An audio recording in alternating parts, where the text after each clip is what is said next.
दोस्तों, मैं अधिवक्ता Swati Jain juris legal associate में आपका एक बार फिर से स्वागत करती हूँ। आज मैं बात करने जा रही हूँ कि पारिवारिक विवाद के चलते अगर पति के सामने ऐसी परिस्थितियां आ जाए कि जहां वह प्रयास तो ये कर रहा है कि पत्नी उसकी वापस आ जाए या उसका वैवाहिक जीवन की पुनर्स्थापना हो जाए, लेकिन वहीं उसको डर है कि पत्नी के द्वारा उसे बार बार धमकियां दी जा रही हैं या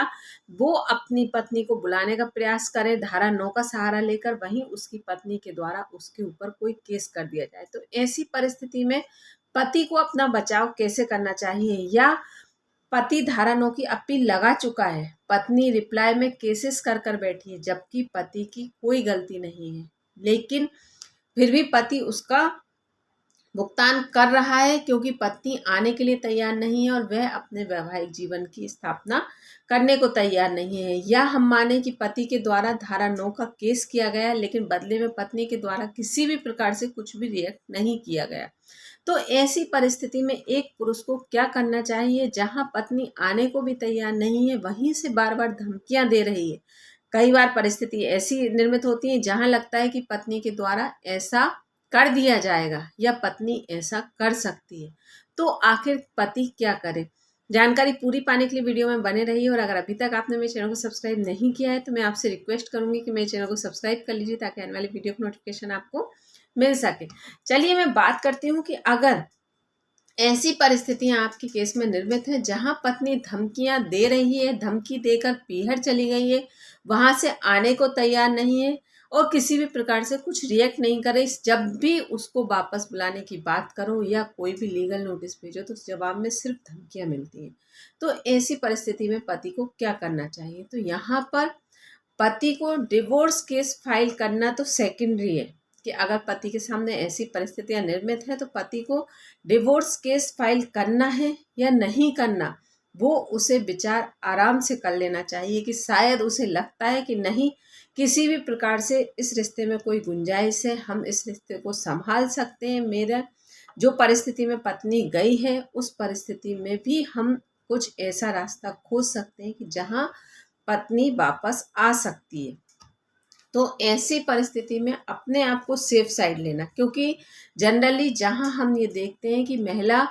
गुस्सा होकर पीहर चली गई या ससुराल में बात बात पर अनबन हो रही है, तो कई बार जो मतलब हम ये कहें कि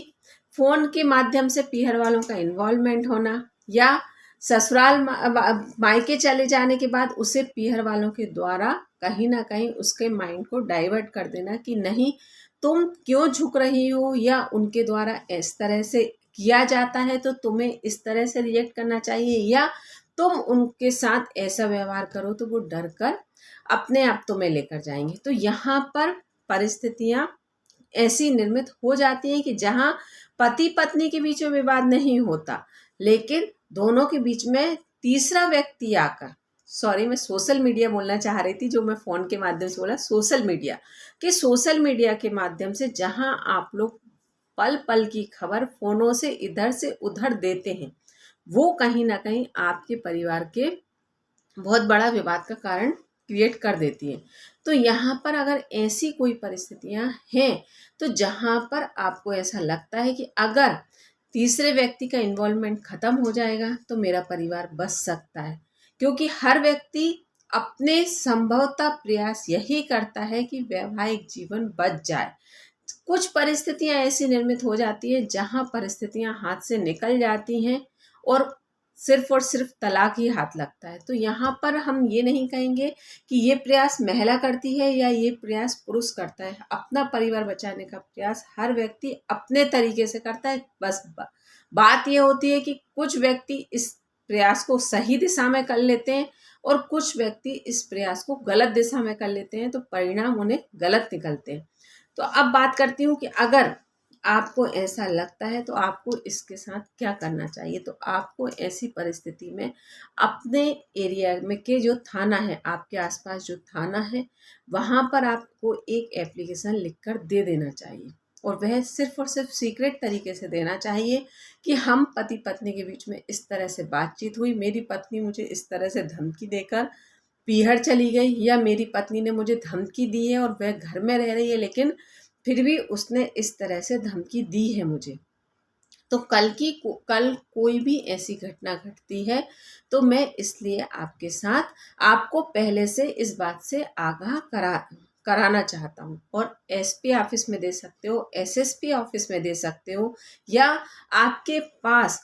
आपके एरिए का जो भी कोर्ट है वहाँ पर भी आप किसी एडवोकेट के माध्यम से ये एप्लीकेशन दे सकते हो। लेकिन आपको ये एप्लीकेशन एक सीक्रेट तौर पर देना चाहिए अपने सेफ साइड के लिए, क्योंकि हो सकता है भविष्य में आपका परिवार बच जाए। आप गलत तरीके से रिएक्ट करेंगे तो कहीं ना कहीं परिणाम भी गलत होंगे। तो इस तरह से आप अपनी सेफ्टी के लिए एक ये काम कर सकते हैं। तो यहाँ पर रास्ता बहुत सरल है और सहज है, क्योंकि यहाँ पर आप सीक्रेट तरीके से एप्लीकेशन दे देते हैं तो आप सिक्योर्ड हो जाते हैं, आप अपना पक्ष रख भी पाते हैं। और भविष्य में कभी बाय लक, दुर्भाग्यवश कहेंगे हम इसे, कि कोई घटना आपके साथ ऐसी घट जाती है तो आप तो भी